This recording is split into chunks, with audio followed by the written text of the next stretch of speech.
Here are 9 seemingly healthy habits that can actually work against you after 60. The very practices you've been told will keep you young might be secretly aging your body faster than doing nothing at all. After you hit 60, your body operates by different rules. The muscle building, energy boosting, disease fighting strategies that worked in your 40s and 50s can suddenly become obstacles to healthy aging. Most people have no idea this shift is happening. Take strength training, for example. You've probably heard that exercise is good for you, and it absolutely is. But here's what most people get wrong. They stick exclusively to walking and avoid lifting weights. Walking is wonderful, but if that's your only form of exercise after 60, you're missing the most crucial piece of the aging puzzle.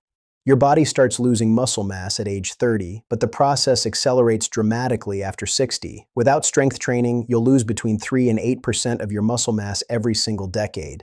After 80, up to 19% of adults have what's considered weak strength, compared to just 2% of those in their 60s and 70s. Claire Morrow, a senior physical therapist with Hinge Health, puts it simply: your body is made to move, and that need doesn't diminish as you get older. The problem is that people often pigeonhole themselves into walking only because they fear injury or believe they're too old for resistance training. But muscle loss is directly linked to increased fall risk, cognitive decline, diabetes, heart disease, and even premature death. The numbers are staggering. World weightlifting records declined by 30% in men and over 50% in women between ages 30 and 60.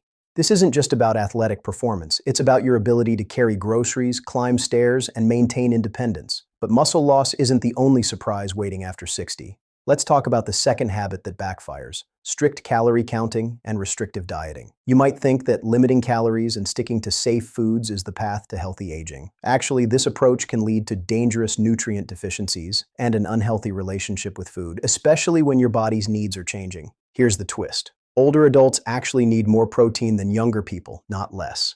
The standard recommendations might not even be sufficient. Recent research suggests that people over 50 who weigh around 150 pounds may need between 75 and 135 grams of protein daily to maintain muscle mass, especially if they exercise regularly. Dr. Lakeland Hogan Eichenberger, a gerontologist with Home Instead, explains, many older adults don't receive the proper nourishment they need to fuel their aging bodies, and it's partially because they aren't fully aware of what they need. When you're restricting calories and avoiding entire food groups, you're likely shortchanging yourself on protein, which forms the foundation of healthy aging. Proteins from lean meats, poultry, fish, and eggs should actually form the center of your meals, not be treated as occasional additions. The third habit that can backfire might shock you: over-supplementing with vitamins.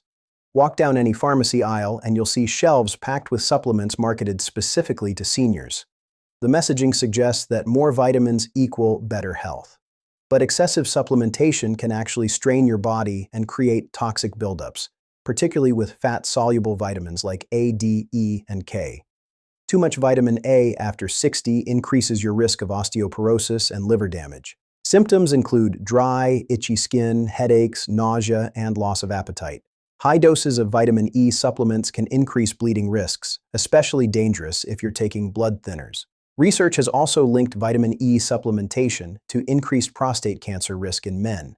The interactions get even more complex. Garlic, ginger, ginkgo, and ginseng supplements can increase bleeding risk when combined with blood thinners. St. John's wort can cause dangerous serotonin syndrome if you're taking antidepressants. Some supplements can make your prescription medications either less effective or more likely to cause side effects. The irony is that people who get calcium from food sources have lower risks of heart problems, while those taking calcium supplements show higher risks of heart damage. Unless your doctor specifically recommends supplements, you're better off getting nutrients from actual food.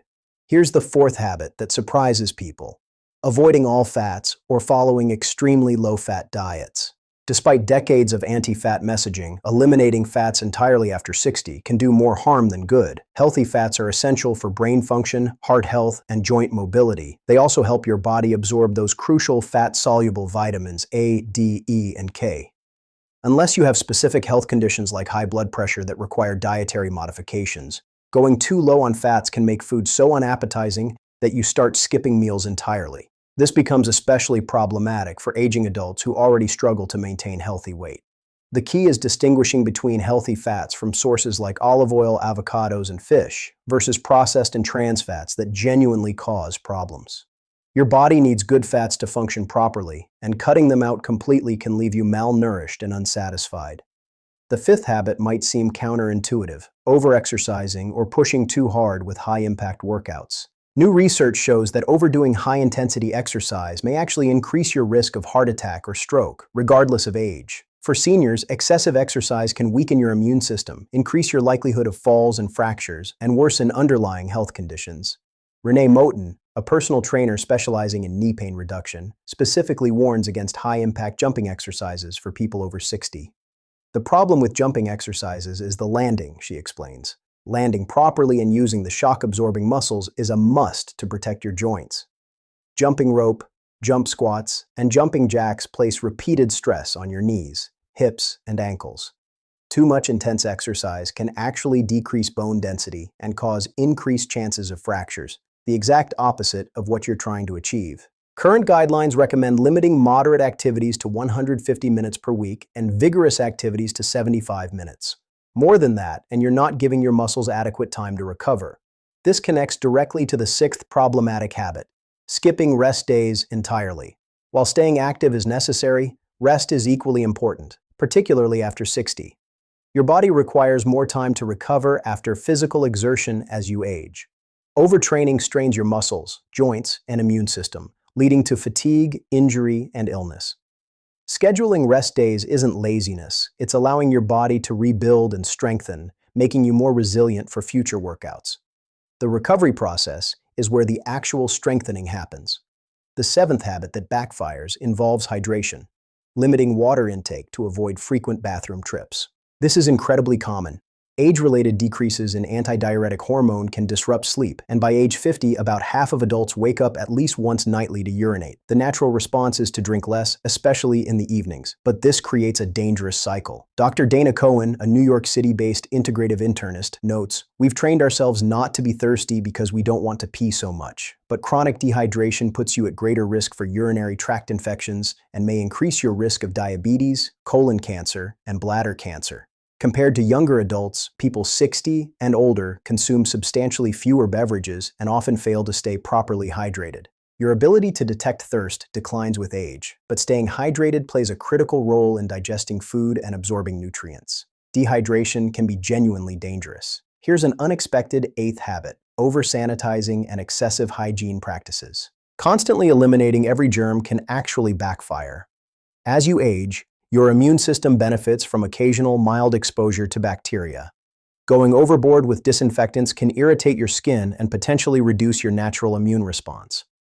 You have an incredible defense mechanism built into your body, and giving it small, safe challenges helps keep it robust.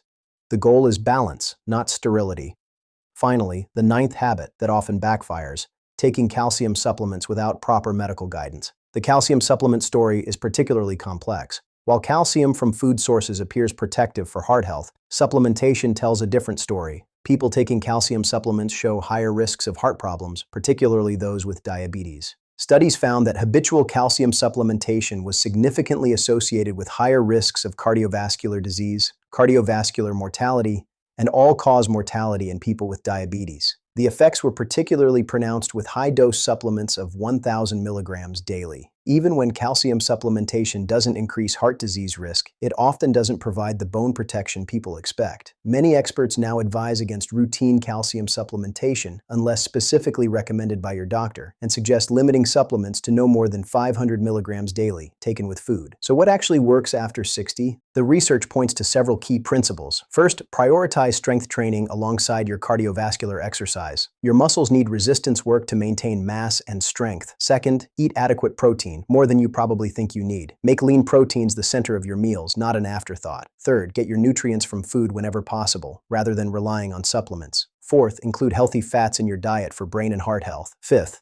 allow adequate recovery time between intense workouts. Your body needs more time to repair and strengthen as you age. Sixth, stay properly hydrated even if it means more bathroom trips. Seventh, maintain reasonable hygiene without going overboard. And finally, work with your healthcare provider before adding supplements, particularly calcium.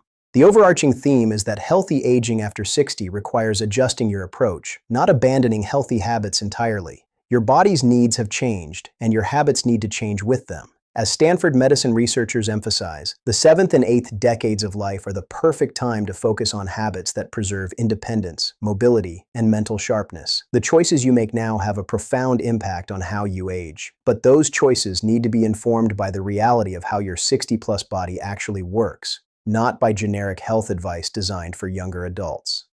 Understanding these 9 habits that can backfire is your first step toward making adjustments that truly support healthy aging. The good news is that it's never too late to start making these changes. Your body is remarkably adaptable, even after 60, but it requires working with your aging physiology, not against it. The most important takeaway from all of this is not that healthy habits are bad, it's that unchallenged habits can quietly become outdated. What truly accelerates aging is not doing the wrong things, but continuing to do the same things long after your body has changed. After 60, your body becomes more honest. It no longer hides imbalances the way it did in your 40s. Poor recovery shows up as joint pain. Muscle loss shows up as fatigue. Nutritional gaps show up as weakness, brain fog, or slow healing. And habits that once felt protective can slowly turn into stressors. This is why so many people feel confused as they age. They're following advice they were given years ago, sometimes decades ago, and yet they don't feel stronger, clearer, or more resilient. They assume aging itself is the problem, when in reality, the mismatch between habits and physiology is what's holding them back. Healthy aging is not about doing more. It's about doing what your body can actually use. It's about shifting from intensity to intention, from restriction to nourishment, from punishment to support. The goal after 60 is not perfection. It's not optimization at all costs. It's preserving strength, mobility, clarity, and independence for as long as possible. That means choosing habits that work with your aging biology instead of against it. And here's the empowering part. None of this requires extreme measures. No radical overhauls, no obsession. Small adjustments like lifting a little weight, eating a bit more protein, resting when your body asks for it, staying hydrated, questioning supplements can have an outsized impact over time. Your body is still capable of adapting, still capable of getting stronger, still capable of responding positively when given the right signals. Aging does not mean decline is inevitable. It means the rules have changed. When you understand those new rules, you stop fighting your body and start supporting it, and that's when healthy habits become healthy again.